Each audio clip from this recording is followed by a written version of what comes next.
the Quickway machine that we have been testing.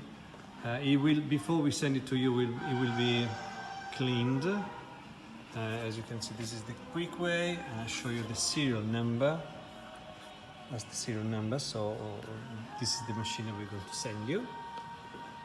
Now my colleague is going to start the machine. First, we're going to start the machine with the valve.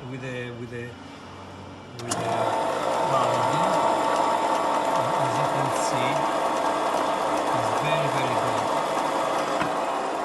Now we're swapping the valve with a pilot, which he has handy there, as we know for sure that the pilot is straight.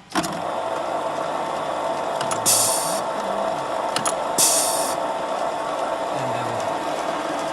This is the confirmation that the machine is running correctly. Okay, then thank you very much. Switch it off first.